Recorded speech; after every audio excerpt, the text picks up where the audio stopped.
Muy bien, amados hermanos.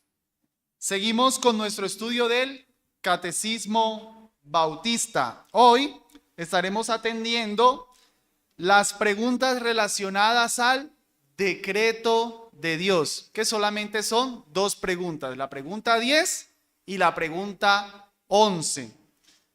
Hasta ahora cada domingo hemos tratado tres preguntas, en este caso respecto al decreto solamente tenemos estas dos preguntas. Recuerden la dinámica, vemos la pregunta, la respuesta, el sustento bíblico y luego lo que hemos llamado teodevocional, en donde analizamos la teología de la pregunta, la experiencia de la pregunta y la oración, adoración al Señor. Bien, pregunta número 10 del Catecismo Bautista. ¿Qué son los decretos de Dios? Respuesta. Los decretos de Dios son su propósito eterno conforme al consejo de su voluntad, según el cual, para su propia gloria, ha predestinado todo lo que llega a suceder. Hermanos, recuerden, el catecismo está formulado de tal manera que tanto la pregunta es completa, es decir, no necesita un contexto. La pregunta es suficiente. ¿Qué son los decretos de Dios? La respuesta también contiene la verdad completa.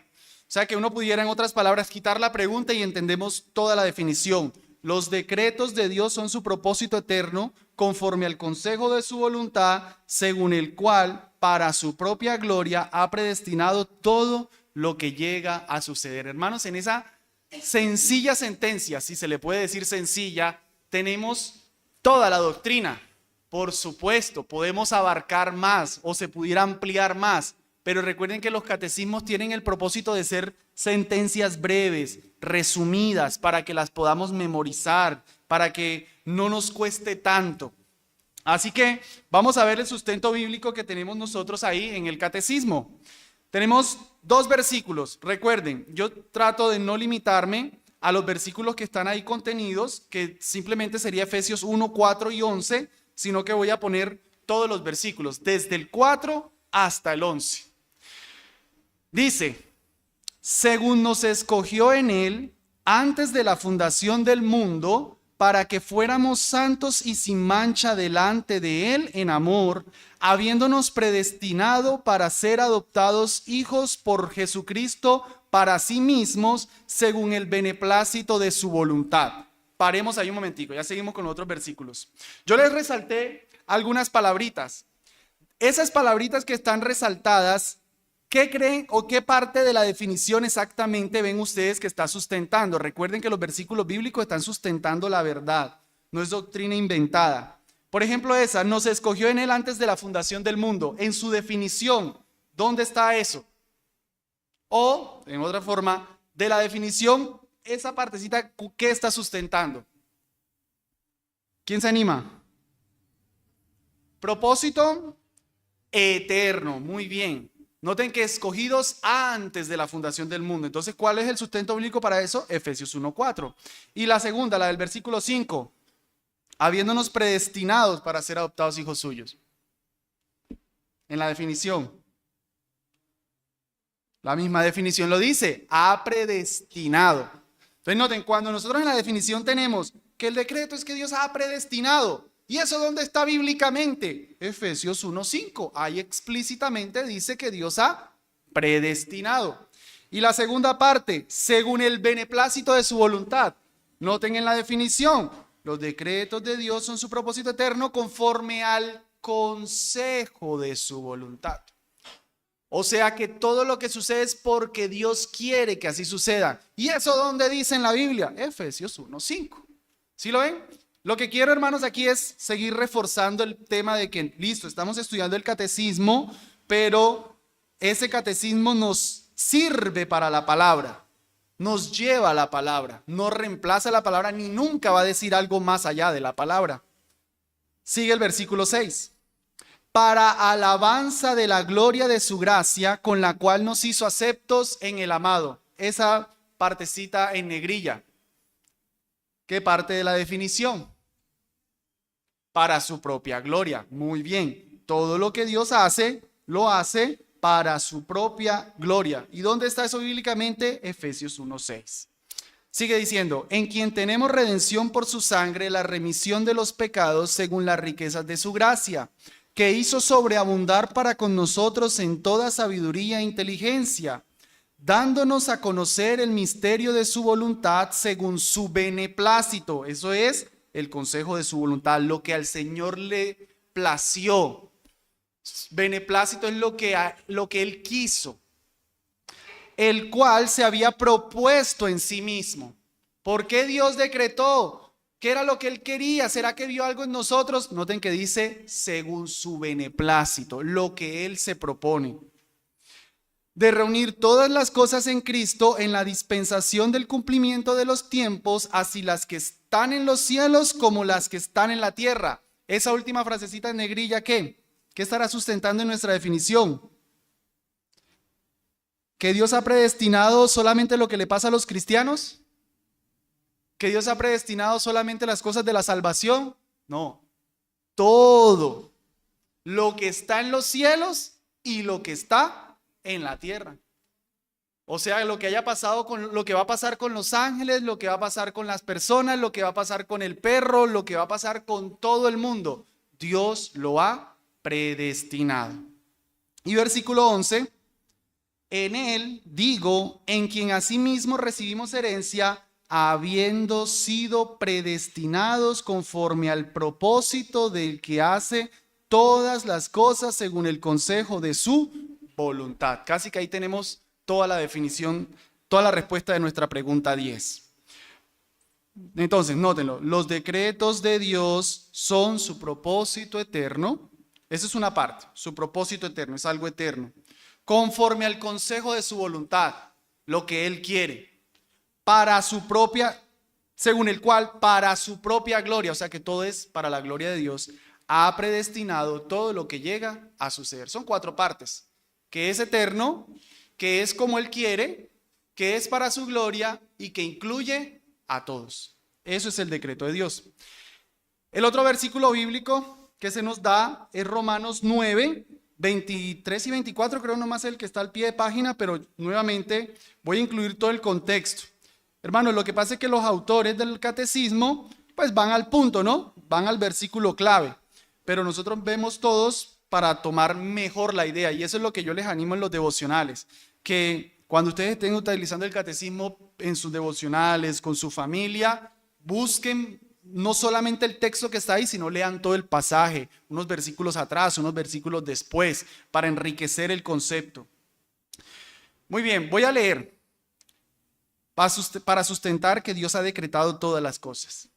Porque la palabra de la promesa es esta: por este tiempo vendré y Sara tendrá un hijo. Y no solo esto, sino también cuando Rebeca concibió de uno, de Isaac nuestro padre, ojo aquí, porque no habían aún nacido, ni habían hecho aún ni bien ni mal, para que permaneciera el propósito de Dios conforme a la elección, no por las obras, sino por el que llama. Le fue dicho, el mayor servirá al menor, como está escrito, a Jacob amé, mas a Esaú aborrecí.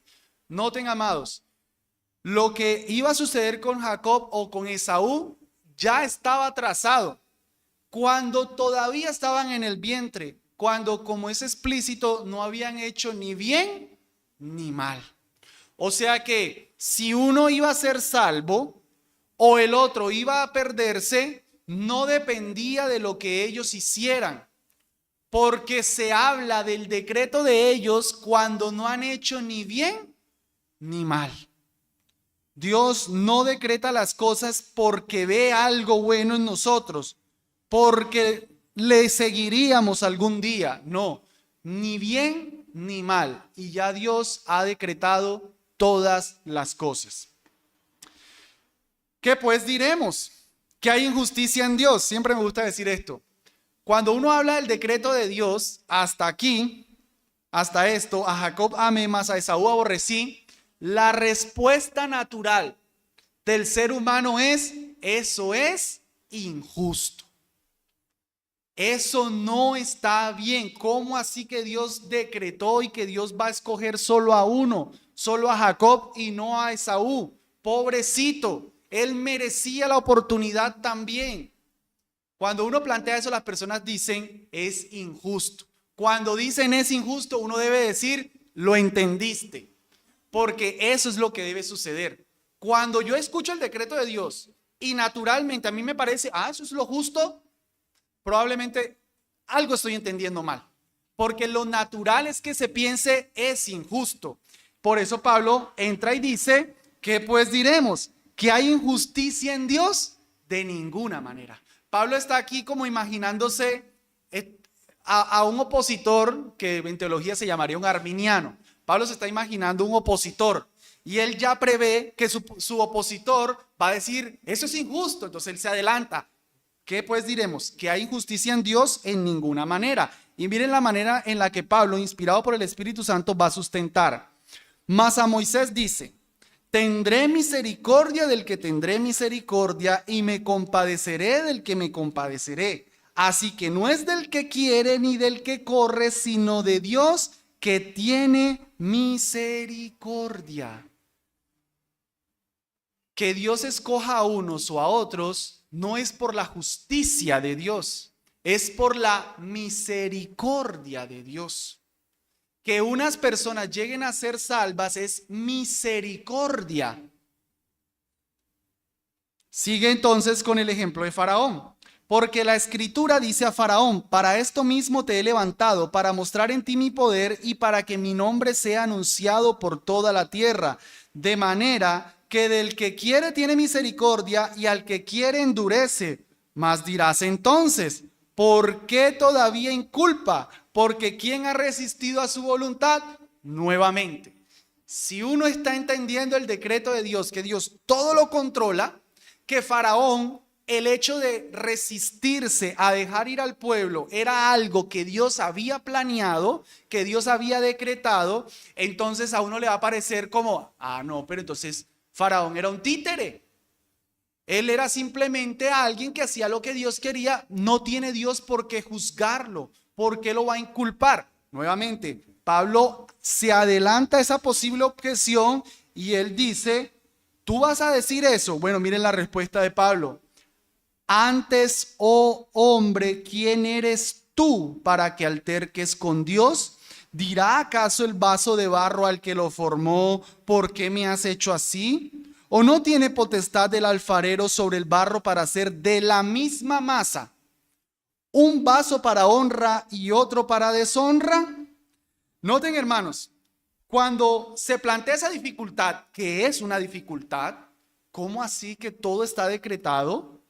Pero aún así Faraón fue culpable de haberse resistido a sacar al pueblo. No se le debería inculpar.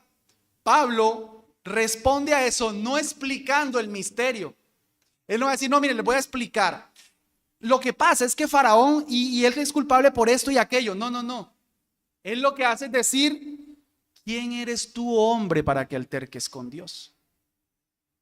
Quédate hasta ahí. Te estoy presentando una verdad. Tú no tienes por qué escarbar más. ¿Quién te crees tú? Eres como ese frasco, ese barro que se levanta contra su alfarero y le dice, yo quería hacer un pocillo, ¿por qué hiciste de mí un florero? No, el alfarero si lo quiere hacer pocillo, lo hace pocillo, si lo quiere hacer un florero, lo hace florero. La potestad está en el alfarero. Eso es lo que Pablo está diciendo. Noten el 22. ¿Y qué? Me encanta ese ¿y qué? Yo le pongo un tono como de soberbia, ¿no? Pero la soberbia es pecado.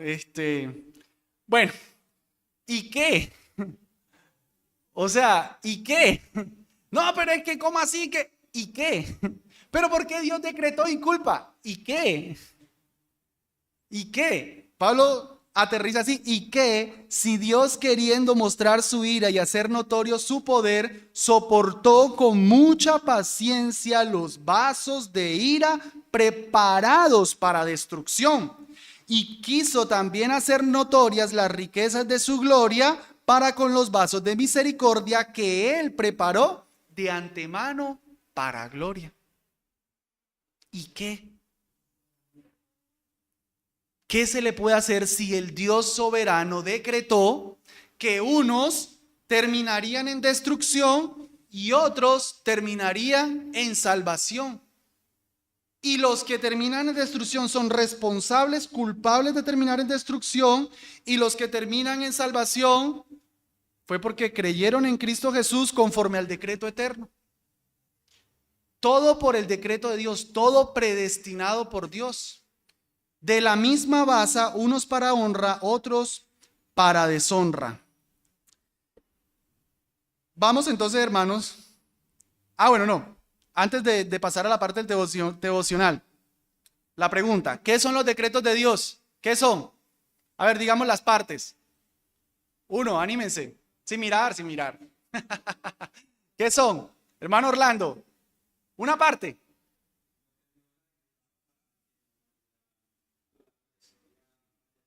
Muy bien, o sea que tú irías a la parte de ha predestinado todas las cosas. Bien, le di una parte. Otro. ¿Quién? Por su propia voluntad. Muy bien. No por lo que él vio, porque le gustó. No, por su propia voluntad. Otra parte. Para su propia gloria. Muy bien. Y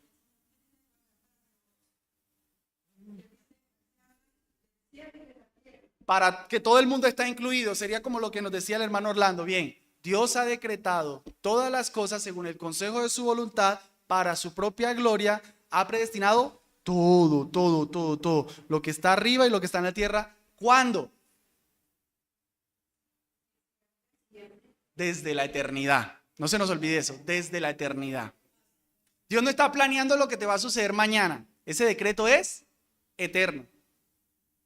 Bien, ahí está la respuesta entonces. ¿Una pregunta, hermana? Sí.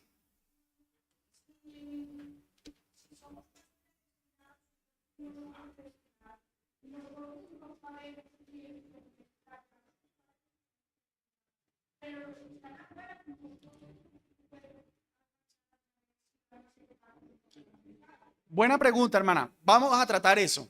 Voy a avanzar y creo que le respondo la pregunta. Muy bien, pasemos entonces a la parte del teodevocional. Hoy son solamente 2 preguntas, menos mal, porque esta pregunta tenemos bastante que abordar. 1. Recuerden que en la parte de teología tratamos de responder doctrinas, de prestarle atención a algo nuevo que no sabíamos, qué verdades del Señor se enseñan. Bueno, 1. Es un decreto singular, pero se habla de decretos plural para referirse a todo lo que incluye. Eso es una pequeña precisión teológica. Yo le llamé de hecho a la lección el decreto de Dios. Pero si ustedes leen la respuesta se habla de los decretos de Dios. No es porque Dios decretó varias cosas. Un decreto en la eternidad, un decreto en el tiempo, otro decreto mañana. No. Es porque su único decreto, su único plan incluye muchas cosas. Por eso algunas veces ustedes lo van a encontrar como decreto singular o decretos plural. Bueno, de hecho lo tenemos así aquí. 2. Esto es importante. El término decreto no se refiere a mandato, sino a un plan ya hecho, a un propósito. Hermanos, si la palabra decreto, claro, es que nosotros pensamos en decreto y estamos pensando en el decreto del Estado, el decreto no sé qué, el decreto de que no podemos hacer, el decreto de... Pensamos en leyes y de pronto cuando escuchamos el decreto de Dios estamos pensando en órdenes que Dios da. Realmente cuando se habla del decreto se está pensando es en un propósito, en un plan. Entonces cuando ustedes escuchen decreto de Dios, usted se imagina más bien propósito, un plan, una historia que ya está trazada. Eso es importante. Hace poquito me pasó con una hermana que estábamos hablando del decreto y ya no comprendí unas cosas hasta que después nos dimos cuenta que ella estaba entendiendo decreto como una orden y yo no me estaba sabiendo entender que era un propósito. Si quieren, si se les olvidó la definición larga que tiene el catecismo, ustedes digan es un propósito, el propósito eterno de Dios. Con eso pasaron el examen. 3. El decreto de Dios incluye las buenas cosas, Efesios 2:10, pero también las malas. En Efesios 2:10 tenemos, desde el 8, porque por gracia sois salvos por medio de la fe, y esto no de vosotros, pues es un don de Dios, no por obras para que nadie se gloríe. Pero no mochemos el versículo hasta ahí, sigue el 10, porque somos hechura suya, creados en Cristo Jesús para buenas obras. Somos hechura para buenas obras. Las que yo me invento, no, las cuales Dios preparó de antemano, eternas, para que anduviésemos en ellas. Así que cuando yo voy a la iglesia, leo mi Biblia, crío bien a mis hijos, en fin, cualquier buena obra que yo haga, eso, hermanos, ya está decretado por Dios. Y eso, vamos moviéndonos a Lamentaciones 3. Eso es algo que, amén, fácil. Pues sí, Dios decretó, claro, porque Él es un Dios de amor. Él planeó que yo fuera a la iglesia, que yo me convirtiera. Eso lo aceptamos.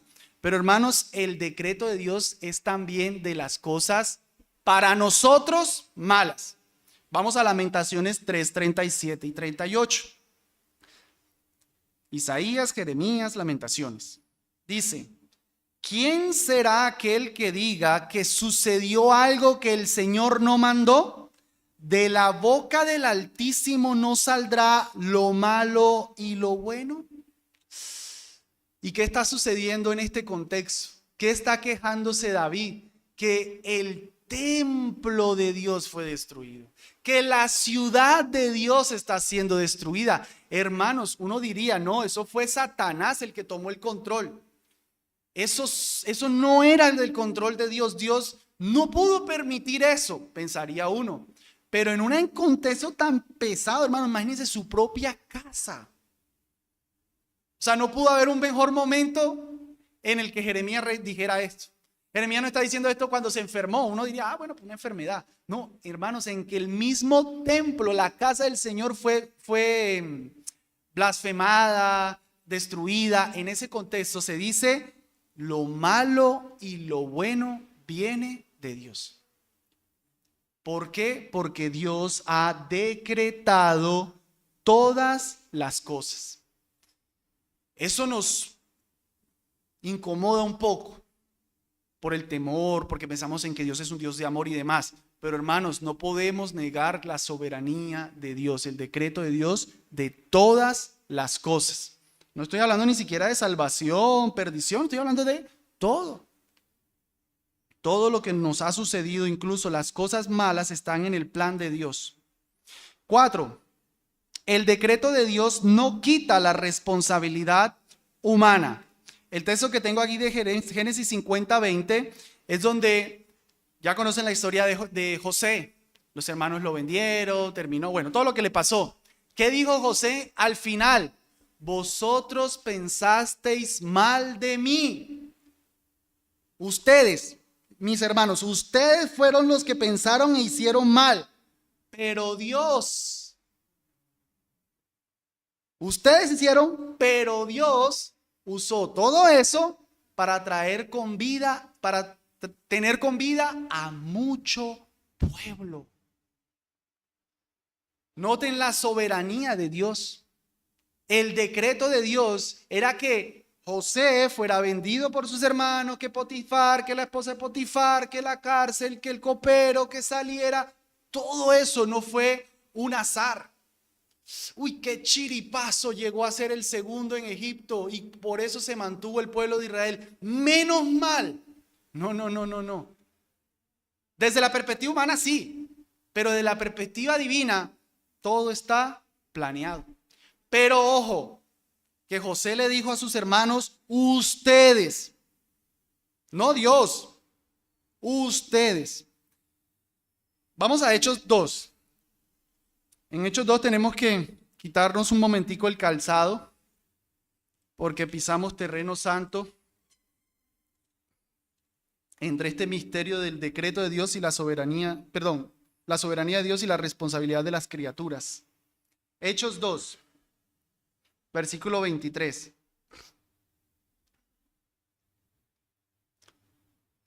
A este, hablando de Cristo, entregado por el determinado consejo y anticipado conocimiento de Dios, paren ahí. Está hablando de Cristo y del sacrificio de Cristo. Hasta esa coma, ¿quién mató a Jesús?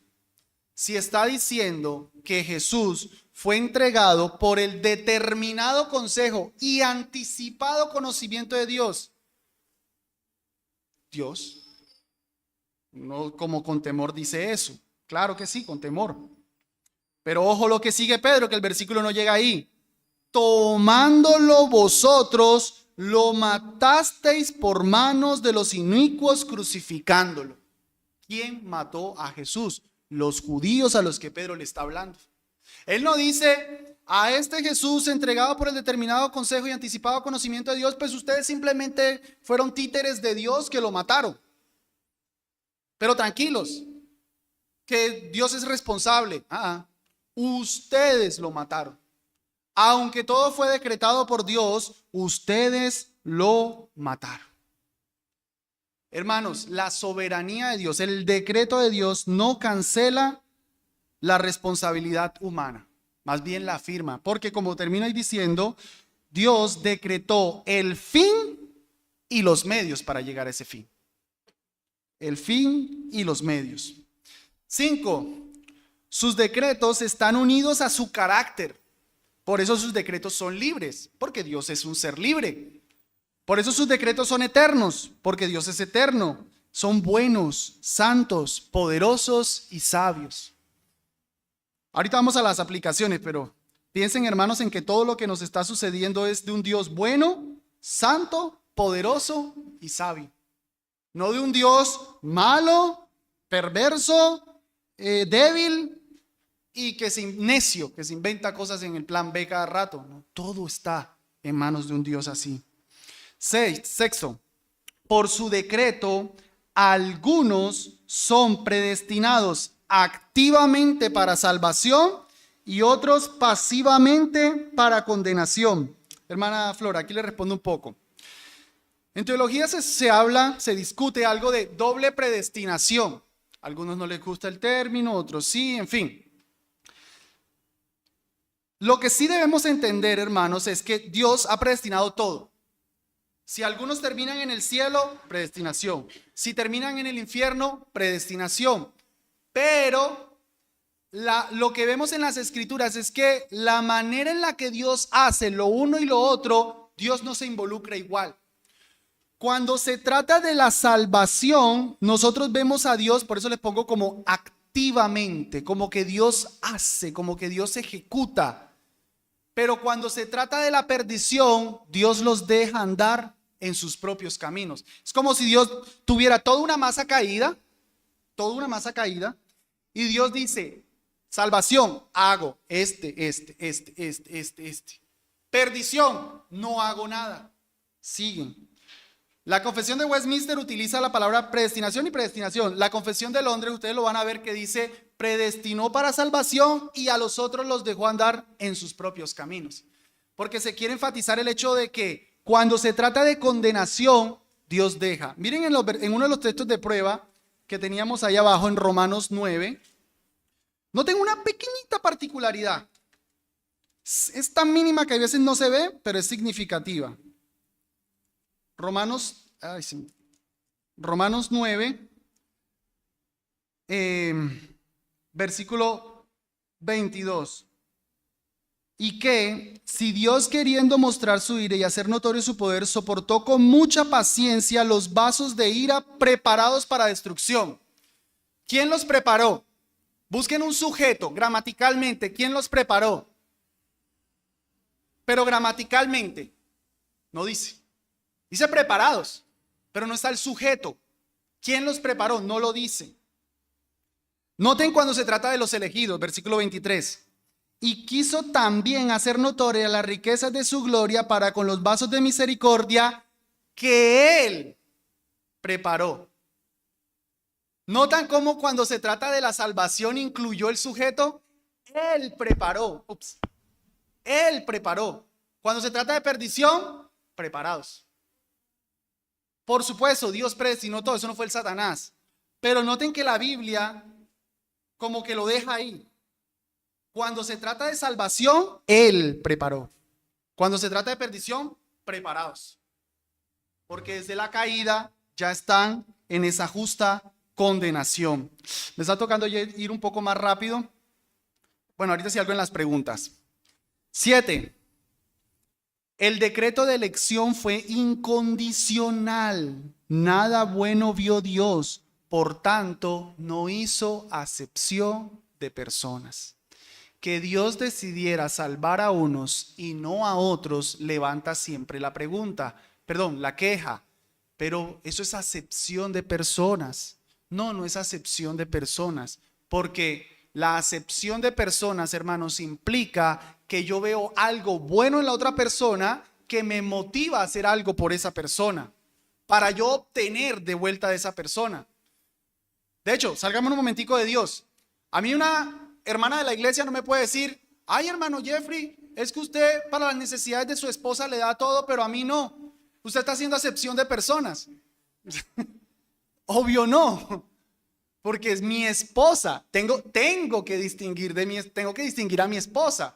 Es como con esa ilustración, tal vez un poquito torpe, solo para decir que, no necesariamente tengo que tratar a todas igual. Mi esposa es mi esposa, la trato de manera diferente. Entonces, Dios tiene una masa caída, nadie le sirve, todos están en la misma condición. Y Dios escoge a unos porque Él quiso. Y los otros no pueden decirle, injusto, ¿por qué no a mí? No, pues que si Él quería, el que hacía. Bueno, entonces todos para el infierno. No. Es como una muestra de la elección: escoja 10 almuerzos, váyase para el centro donde hay un montón de indigentes y decida darle a 10 indigentes. Cuando se le levanta un indigente diciendo, usted es injusto, ¿por qué no me dio a mí? Ahí vas a entender la elección de Dios. Ahí vas a entender que tú no tienes por qué darle a todos, tú tienes 10.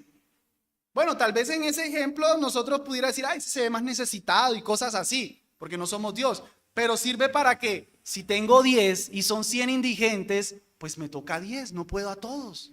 Y los otros 90 no pueden decir que soy injusto. Y si les parece injusto, ¿qué haríamos? No, pues entonces aguanten hambre todos. O sea, que yo decida darle a 10 está en mí. ¿A cuáles? Está en mí. Y los otros 90, pues qué pesar, traeré más si al caso. En Dios, por supuesto, perfecto, eterno, incondicional, escoge a unos y no a otros. Experiencia, las aplicaciones de esto, hermanos. Deuteronomio 29:29 dice, porque las cosas secretas pertenecen a Jehová nuestro Dios, mas las reveladas son para nosotros y para nuestros hijos, para que las guardemos. Lo secreto, el decreto de Dios, eso es de Él. Eso dejémoselo allá. Nosotros no nos tenemos que inmiscuir en eso, no podemos cavilar de eso. ¿Qué es lo de nosotros? Lo revelado. Eso es lo que nosotros nos tenemos que preocupar. Entonces, si Dios dijo que yo tengo que ser un esposo fiel, yo tengo que ser un esposo fiel. Y yo no puedo estar pensando, ay, si adultero, entonces después digo que eso es el decreto de Dios. No. Eso es lo secreto. Yo tengo que mantenerme fiel porque Dios a mí no me mandó a decir, adivina. Hermano, nuevamente con la elección, con la salvación de las personas. Dios ha predestinado a todos. Unos están escogidos. ¿Quiénes son? Eso es secreto. Para nosotros, ¿qué es lo revelado? Miren cómo terminó el capítulo 9 en el versículo 24. A los cuales también ha llamado, esto es a nosotros, no solo de los judíos, sino también de los gentiles. Dios predestinó, pero dice que a los que iban a salvación, los llamó. O sea que hay que predicarles el evangelio. Yo tengo que predicar el evangelio, hermanos. Lo bueno de la lección es que saber que Dios ha escogido a algunos me da garantías de que yo no voy a perder mi tiempo evangelizando. Porque si está escogido, va a responder. Si no es ahora, después. Pero responderá. Me da garantías. Cuando Dios no ha escogido a ninguna persona, depende de mí. Entonces por eso venga y le ponemos musiquita suave. Venga, repita la decisión. Porque depende de mí. Pero si depende de Dios, va a responder. 2. Recuerda que la soberanía es de Dios. La responsabilidad es nuestra. A mí me gusta decirlo así siempre. Soberanía de Dios y responsabilidad humana. Muy bien. ¿Soberanía de quién? De Dios, no mía. Responsabilidad humana, eso es lo mío. Eso es lo que me toca. Eso es lo que Deuteronomio 29 decía. Ahora hay otros versículos más de prueba, no los vamos a analizar. 3. Toda nuestra vida está en manos de Dios, no del azar o del diablo. Hermanos, ese es el consuelo. Y piensen, es un Dios bueno que me permitió una enfermedad. Es un Dios santo que me permitió este mal. Es un Dios sabio. Él sabe que esto es lo mejor para mí. Yo no estoy en manos del azar. 4. Esta doctrina debe ser tratada con prudencia y cuidado. Incluso en la Confesión de Fe, en el capítulo 3, el último párrafo precisamente dice, esta doctrina debe ser tratada con cuidado. Nunca vayamos donde un incrédulo a decirle, cree en Jesús. No, eso es que tú estás predestinado para perdición. No. Nunca hagamos eso. Nunca lleguemos donde el hermanito que apenas está entendiendo que Jesús es su Salvador y ¡pum! Le botamos esa doctrina así sin misericordia, despacito. Es una doctrina difícil. 5. Esta doctrina nos debe llevar a adorar a Dios. Vamos a ese texto, a Romanos 11, ya que estamos en Romanos.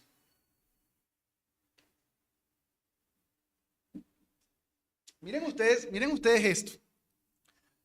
Pablo viene tratando el asunto de que los judíos se endurecieron y por su endurecimiento vino la salvación a los gentiles. Se endurecen ellos, salvación para nosotros. Con todo ese contexto, Romanos 11, el 32 dice, porque Dios encerró a todos en incredulidad para tener misericordia de todos. Wow. Dios los encerró en incredulidad para después tener misericordia. Y ya les voy a explicar cómo es eso. Espérense, les voy a descifrar el misterio. ¿Qué hace Pablo? Oh, profundidad de las riquezas, de la sabiduría y del conocimiento de Dios. Cuán insondables son sus juicios. Bueno, lo recité de la Valera del 60. E inescrutables sus caminos. ¿Quién entendió la mente del Señor? ¿O quién fue su consejero? ¿Quién le dio al primero para que le fuese recompensado? Porque de Él y por Él y para Él son todas las cosas. A Él sea la gloria por los siglos. Amén. Así, hermanos, se termina. El decreto bien entendido termina así. Adoración a Dios. No cavilando, no metiéndonos. Cuando nosotros entendemos el decreto de Dios, entonces nosotros podremos decir, no lo entiendo del todo. Y eso es entender. Pero cuando trato de cavilar más y más, me empiezo a meter en terreno que Dios dijo, esto no es para ti. Nosotros como Pablo, oh profundidad de las riquezas, de la sabiduría y del conocimiento de Dios. Vamos entonces a la oración. Alabemos a Dios por su decreto y agradezcamos su elección. Que Dios nos dé humildad para aceptar esta doctrina y comprenderla mejor. Noten que no digo entenderla totalmente. Y que nos perdone cuando por orgullo la rechazamos. Inclinemos nuestros rostros, hermanos. Amado Dios, te alabamos por esta doctrina tan preciosa. Esa doctrina nos ayuda, Señor, a estar tranquilos en tu decreto y nos ayuda por sobre todo a darte gracias, Señor, porque si estamos hoy en el camino de la salvación ha sido solo por ti, no por nuestra inteligencia ni por la destreza de un predicador, solo por tu misericordia, Señor, que viéndonos tan malos nos quisiste escoger. Gracias, Señor. Dios, te pedimos que por favor nos ayudes a comprender mejor esta verdad como iglesia. Es una verdad importante para nosotros porque tu palabra la enseña. Te rogamos que nos ayudes a comprenderla mejor y a entender el límite hasta el que podemos llegar. Perdónanos, Señor, cuando la rechazamos, cuando no la creemos y cuando en nuestro orgullo preferimos que tú seas un Dios a nuestra manera. Ayúdanos, por favor, Señor, y todo lo oramos en el nombre de Jesús. Amén. Y vamos ahora a la pregunta 11. Esta la vamos a ver más brevemente. ¿Cómo ejecuta Dios sus decretos. ¿Cómo ejecuta Dios sus decretos? Es decir, ya entendemos que el decreto, ¿qué es? ¿Qué es el decreto de Dios? Su propósito, muy bien, su propósito eterno. Ya entendemos eso. Ahora, si eso se queda en un mero plan, pues no. O sea, tiene que ejecutarse. Eso es lo que se trata aquí. ¿Cómo lo ejecuta? ¿Cómo eso que Dios pensó se lleva a cabo? Dios ejecuta sus decretos en las obras de la creación y la providencia. Dios planeó hacer algo. Bueno, cuando Dios dice, lo voy a empezar a hacer, entonces crea, y no solamente crea, sino que sostiene, providencia, ese mundo que Él creó. Vamos a ver, bueno, mentiras. Aquí digamos que me ceñí a la traducción del Legado Bautista Confesional, en que históricamente no se puso una referencia de prueba. Históricamente no escribieron ninguna, sin embargo se pueden agregar algunas. Si quieren las pueden anotar ahí debajito. Apocalipsis 4:11. Señor, digno eres de recibir la gloria y la honra y el poder, porque tú creaste todas las cosas y por tu voluntad existen y fueron creadas. Noten que aquí se está hablando de la creación, pero solo dice que Dios lo creó. Tal vez, no sé. Los autores aquí no pusieron una cita bíblica porque no hay una cita bíblica que diga Dios ejecuta su decreto en la obra de creación. Dios ejecuta su decreto en la providencia. Así formulado no está, es algo bastante teológico. Pero si tenemos textos en los que como este vemos que Dios crea y como Salmo 148:5 en lo que vemos cómo Dios sostiene el mundo. Miren, alaben el nombre de Jehová porque Él mandó y fueron creados y los hizo ser eternamente y para siempre. Les puso ley que no será quebrantada. Alabad a Jehová desde la tierra, los monstruos marinos y todos los abismos, el fuego y el granizo, la nieve y el vapor, el viento de tempestad que ejecuta su palabra. Hermanos, si hay viento, si hay calor, Dios planeó eso. Hasta el viento obedece el decreto de Dios. Nada se sale de las manos de Dios. Nada. Y Daniel 4:35. Y todos los moradores de la tierra por nada son contados, y en el ejército del cielo y en los moradores de la tierra hace según su voluntad. Y no hay quien estorbe su mano y le diga, ¿qué haces? Esos versículos nos humillan. ¿Y por qué escogiste a uno y a mí no? ¿Qué haces? ¿Por qué le estás preguntando? ¿Y qué? ¿Recuerdan? ¿Y qué? Y Hechos 4:24 y 28. Y ellos, cuando lo oyeron, alzaron unánimes la voz a Dios y dijeron, Señor, tú eres el Dios que hiciste el cielo y la tierra y el mar y todo lo que en ellos hay, que por boca de David tu siervo dijiste, ¿por qué se amotinan las gentes y los pueblos piensan cosas vanas? Se levantaron los reyes de la tierra y los príncipes se juntaron en uno contra el Señor y contra su Cristo, porque verdaderamente se juntaron en esta ciudad contra tu santo Hijo Jesús, a quien ungiste, Herodes y Poncio Pilato, con los gentiles y los pueblos de Israel. ¿Quiénes hicieron eso? Las personas. Verdaderamente ellos lo hicieron para hacer lo que tu mano y tu consejo habían antes determinado que había de suceder. ¿Nota? Todo, hermanos, todo es decretado por Dios. Teología. La obra de creación y de providencia son la puesta en marcha del decreto de Dios. 2. Si Dios planeara, pero no ejecutara, entonces no sería soberano. Dios pensando, quiero salvar a Jeffrey. ¿Pero cómo hago? Bueno, va a planear esto. Satanás me lo frustró. Me mató a Abel. Me tocó plan B, Caín. No. Eso estaba en el plan de Dios. Dios usa ángeles, personas y animales para ejecutar todo su decreto, todo está incluido. Estoy repitiendo algo de lo anterior. Le pongo los versículos, hermanos, porque ya saben que luego les paso esto para que en sus devocionales puedan revisar más sustento bíblico. Experiencia, aplicación. Este mundo en el que vivimos es parte del plan de un Dios soberano y amoroso, el que está llevando este mundo hacia algo mejor. Me quedó, esa tilde está mal ahí. El que está llevando este mundo hacia algo mejor. Amado, estás en manos de un plan así, de un Dios así. Debemos aprender de Dios a determinar algo y luego hacerlo. Esta aplicación se la tomé un comentarista, Benjamin Bedo. El hecho de que Dios planea y ejecuta, hasta eso nos enseña Dios, algo tan teológico y tan pesado, a planea y después se ejecuta. Eso está por allá en Mateo, cuando el Señor dice qué hombre es el que no se sienta y mide los planos y el presupuesto, y después sí.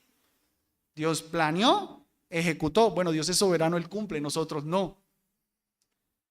3, Dios ejerce un especial cuidado sobre sus hijos. Romanos 8:28. ¿Qué dice Romanos 8:28? De memoria, se lo saben. Ajá, y sabemos que a los que aman a Dios, todo. ¿Cómo puede todo ayudar a bien? Porque hay un Dios que todo lo está encaminando a bien. Y que lo malo que nos pasa, malo entre comillas, para Dios es algo que nos va a servir para bien. Si Dios no fuera soberano, si Dios no hubiese decretado, ese versículo sería falso, hermanos. Vamos a terminar entonces en oración, alabando a Dios por ejecutar su decreto, pidiendo que nos permita descansar más en su control soberano y que nos perdone cuando nos queremos poner como soberanos. Señor, gracias por todas estas preciosas verdades hoy y porque tú has decidido este plan. Para nosotros no muchas veces son las mejores cosas. Incluso en necedad hemos pensado que tenemos un mejor plan, por eso te pedimos perdón, Señor. Ayúdanos más bien a descansar en que tú eres el soberano, en que tú estás en control y que nada, Señor, de lo que nos suceda nos hará mal, sino que todo nos ayudará bien. Te lo pedimos, Señor, para tu gloria. Amén. Bien, amados hermanos.